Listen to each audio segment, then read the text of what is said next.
Hi, welcome to episode number 11 of the Better Conversations podcast. We speak to the leaders of today so that the leaders of tomorrow can be inspired, enriched, and better than those who came before them. Today, I am with Jonathan, who is a podcasting and personal branding agency owner, who prioritizes purpose and adding value in everything that he does. Alongside his business, he is a public speaker and runs a podcast called Purpose Led, which releases weekly podcast episodes and runs regular events and workshops. Would you like to tell the audience just a little bit about that before we go into the podcast as well? Yeah, sure. Well, what part about me, about the podcast, about business? About the podcast. Yeah, so the podcast, it started about, I'd say, a year and a half ago. I started it with my good friend Rob, also known as Coach Klutze. We went to school together from when we were very young, and then we realized in lockdown kind of times that we share in common the fact that we both like personal development and we love mindset. We like to talk about topics that are going to build people up rather than break people down and divide people. So we were on this app called Clubhouse, and then we realized a lot of the conversations were just like, okay, we're not really trying to hear this until like 8 a.m. in the morning. People just having the same conversations. So we said to each other, okay, the conversations we have together on the phone, we can put it on Clubhouse, and eventually other people might find it valuable as well. Because if there's a space for all of that stuff we're not interested in, there's going to be a space for the stuff that we are. Definitely. So we built a community over there on Clubhouse. Then Clubhouse said make a podcast, and we made a podcast. After we made a podcast, then we started to do events as well. Our first event is in collaboration with another group of people we met on Clubhouse that had about 250 attendees, which was great for our first event. And then we started doing our own solo events after that. And then now we're going into workshops, which is even the reason why I'm actually in this building now today. So everything's just kind of coming together, which is just amazing. Yeah. To be honest, I actually want to ask one more question before we get into it as well. Like, what do you think actually fuels all of that toxicity and all of that, just that constant same old conversations that just bring people down? You know what? I think a lot of people do have a negative outlook on life sometimes, unfortunately. And it's not even it's not people's fault. It is society's fault and social media's fault. Because that is the kind of stuff that gets pushed by the algorithm. It's the kind of stuff that creates controversy, which creates engagement, right? Yeah. If there's something which is controversial, there's going to be a lot of engagement, in the comment section. And there's going to be a lot of people liking, a lot of people saving, a lot of people sharing, like, oh, I can't believe this person said that. Like Mr. Tate, for example. He's very, very controversial. Some people, it's like Marmite. You either love it or you hate it. And that creates controversy, which creates engagement. And the fact that we're speaking about him now means that he's done something right in the way that he's carried out. Anyway, I think it's because that is the kind of stuff that gets pushed. That's the kind of stuff pushed by the algorithm. That's the kind of stuff that gets pushed by people. It's so much easier to spread negative news than it is to spread positive news. Half the 100%. News, the actual national news, is negative regardless. It is. It's like danger, the world's on fire. So that's the kind of stuff that gets pushed out so much, and people are so comfortable talking about it that people want to stay in that comfort zone and talk about that kind of stuff that will keep them there. And that's just subconsciously. That's not a thing of like, oh yeah, I really want to stay in my comfort zone. No, that's subconscious. So I don't know if that answers your question, but that's my thoughts on the matter. No, 100%. The actual like link you made to national news is perfect. Like that, all of that stuff is negative, and when actually something good comes on, you're like, man, there's actually something good happening in the world. So I know one of the pivotal moments that you speak about in your life is trusting yourself and understanding you can do anything. Like, tell me a little bit more about that and how you got to that. So there's been multiple times in my life where I felt like I can do anything and I just need to trust myself. And one of the most pivotal moments, I'd say, and which kind of like sparked this thought in my head, was when I left the 9-to-5 world and I went to pursue my business. So it was the end of my job, my last job that I had, and it was coming to the end of the contract, right? And I was like, okay, cool. So, I guess I'm going to do maybe another year here, maybe another 2 years, see how it goes, kind of growing the role. And then they told me essentially, don't really need you anymore. Like, it's no hard feelings, but we don't really need you anymore. And great company. Love the guys there, love the team there. But essentially, they didn't need me. So it wouldn't make sense to keep me on board, right? Yeah. So I said to myself, I can either go into a similar role, which they were willing to support me in. So, and I would never, ever bash the 9-to-5 world. That's another thing. I would never, ever bash it. Everybody has their own purpose. Everybody else has their own reason to do what they want to do, right? And has their own position in this world, right? But for that company in particular, they were willing to support me to go to my next place. But I was like, okay, either I can go to another company or I can do what I've always wanted to do, which is start my own business. So I was like, let me take the skills that I've learned here at this company and the skills that I've accumulated for the rest of my life, throughout the rest of my life, and apply it to starting my own business. That's what I did. So, and it's like, I think at that point is when I realized, and when I started to get clients, that is when I realized I can do anything I want. Like, life is actually in my hands, and it kind of conjured up feelings that I've had in the past and experiences I've had in the past. For example, learning an instrument. Like, I learned, I taught myself drums. So I was playing the drums from when I was really, really young. So my dad bought me a drum kit really, really young. He never taught me how to play it. I would just play it. I would watch people play it, then I would just do it. And it's the same with bass as well. So in the lockdown period, so similar to the time where I had the job, I bought a bass for my birthday, and then basically learned how to hold down a beat, how to basically do all those kind of things. Like, I can really do anything. And I look back in my life, I'm like, I taught myself how to edit videos. I taught myself how to take pictures. I taught myself how to edit pictures. I taught myself how to create websites. I've taught myself all of these things. What can't I do? And then the thought came into my head of, instead of, okay, I can do all of these things, what am I trying to do next? It's like, what should I do? Instead of what can I do, what should I do? Yeah. And that was another mindset shift that happened, but that's a whole other conversation. No, we're definitely gonna have to get into that one. Instead of what can I do, what should I do?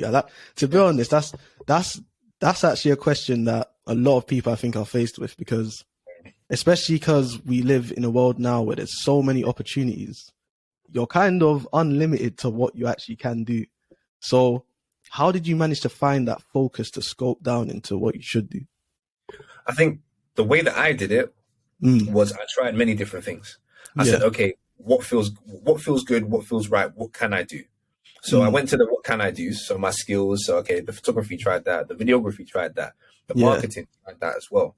And all these different things that I tried, the web design, tried that as well.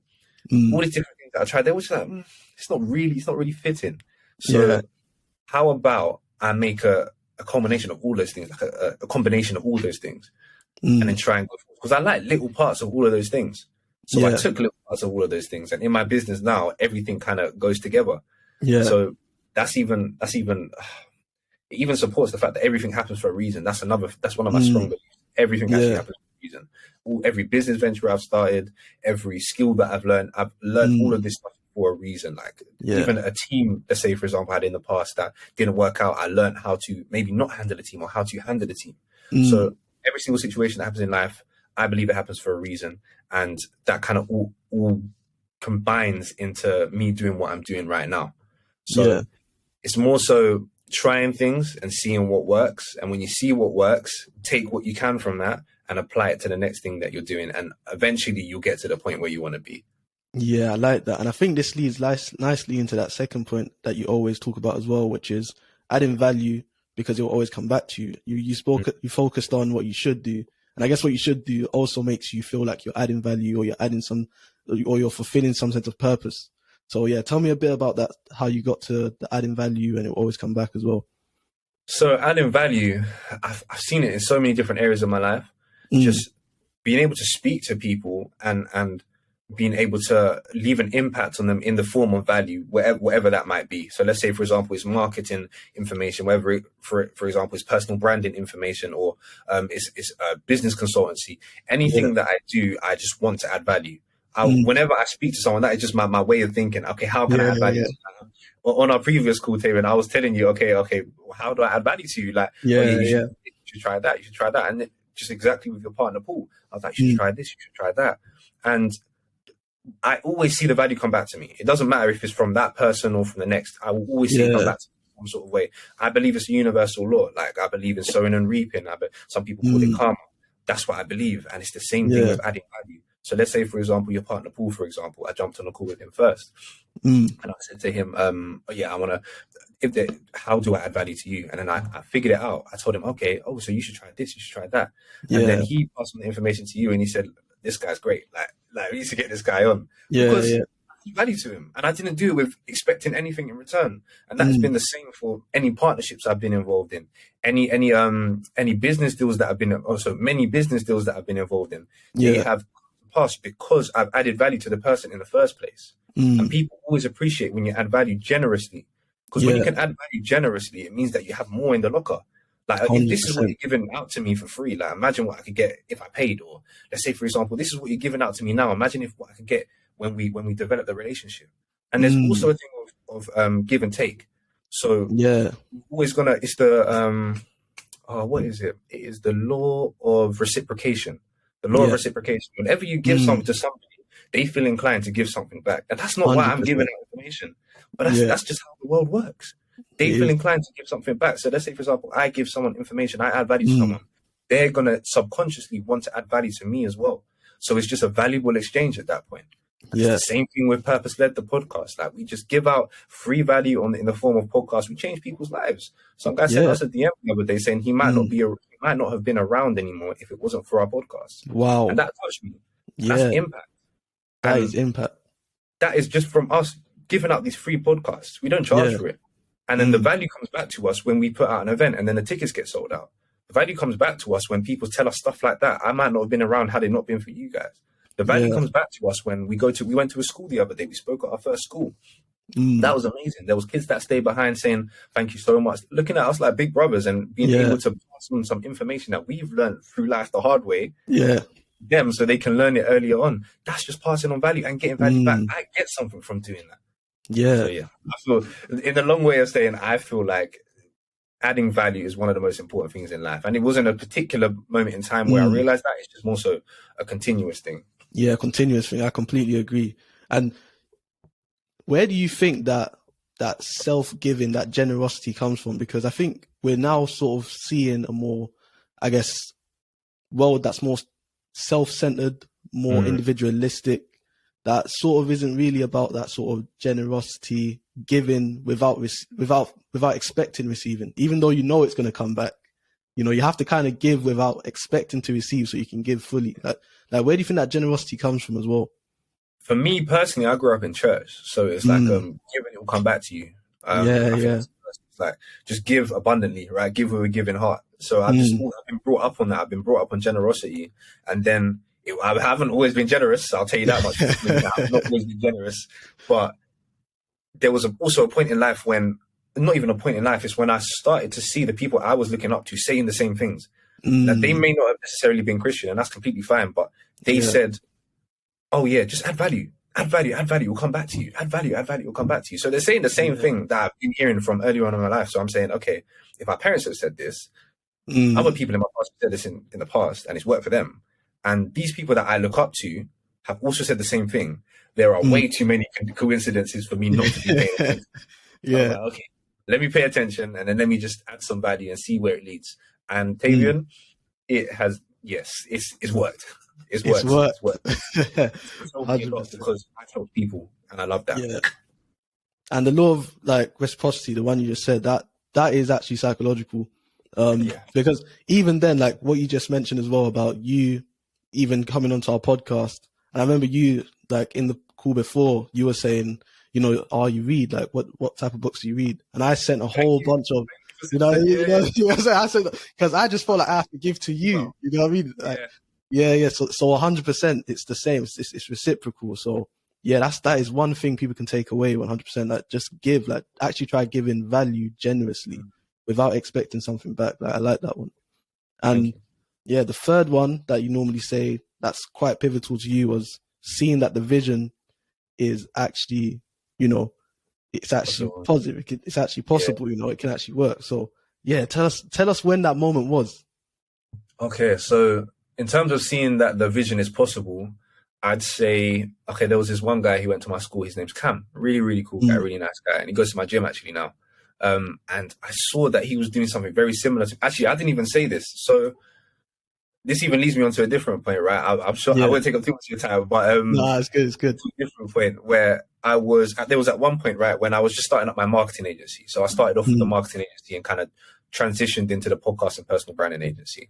But when I was in the marketing agency, I was under the impression, I was under the impression that a lot of people are under that. You need to keep what you're doing low key, like move in silence. Yeah. But I was like, okay, hold on, let me just try a different way of doing it. Let me actually tell people what I'm doing and see where it leads me. Because in my head, okay, you need to add value. So in order to add value, you need to tell people, like, you need to open up a little bit. Yeah. Let me just add value and tell people what I'm doing. What's the harm in that, right? So there was one guy who went to my school as well. His name's Philip, really, really cool guy. He must have year above as well, same as Cam. He must have been talking, just catching up because it's been a while since we spoke. And he said, "Oh, what are you doing?" And I said, "Starting a marketing agency." And this is at the point, you know, that kind of pivotal point in the journey where it's like, okay, is this going to work? Is this not going to work? After at the 9 to 5. And he said, "Oh, yeah, we're doing the marketing agency. Cool. Oh, Cam does that." I was like, "Who's Cam?" He's like, "Oh, this guy sent me his profile." He thought he's doing exactly what I want to do. And I jumped on a call with him. And then after that, he basically told me how much he was doing, how many clients he had, how he started, how I should start, how I should do what I do. And seeing him grow and seeing him explain his process allowed me to see how I can grow and move forwards in my process. It made it so much more real for me. And then I started meeting other people on the journey when I started telling people what I do and telling people what I wanted to do. I just started meeting other people who were doing something similar, but at a larger scale. Yeah. And so it was from that point where I met my friend and I told him, and he told me what he was doing. That was the point where I realized, okay, this thing's attainable. This guy went to the same school as me, lives in the same area as me, same kind of height as me. Yeah. This guy has so many similarities to me that why can I not do it? Who is here saying that, Jonathan, you can't do that? No one has ever said that. And a lot of people have the self-limiting belief that, oh, I can't do this because of X, Y, Z. What would this person think of me? What will my parents think of me? What if this happens? What if I fail? But what if you don't? What if your parents are proud of you? What if that person is proud of you? What if that person is inspired by you? I like to think on the opposite of what a lot of people think. And I just thought it was possible. I saw it was possible through him and through various other people that I met along the journey, even people I've been speaking to a lot more recently who are doing amazing things in their business and are operating business in a different way and with purpose at the front of it as well, which is very important to me.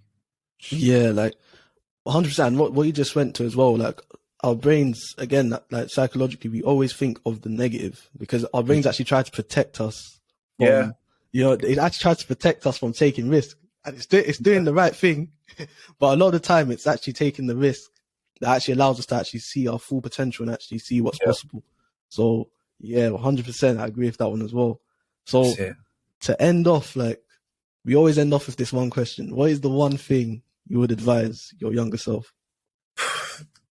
There was this 7. I'll get to it. Trust me. There was this, I think he was 16 or 17-year-old boy that DM'd me. I get a few of them because of what I do with the podcast, and they just come to me asking for advice, and I don't mind giving advice at all because that's like speaking to my younger self, right? And he literally asked the exact same question, and what I told him is very, very, very simple. You turn into what you tune into, and a lot of people don't understand this. They don't understand the fact that the eyes, like everything that you take in is what you become, right? And that your eyes are literally the gateway to that. And your feed is the gateway to that because that's what you're seeing. Your social media feed is what you become.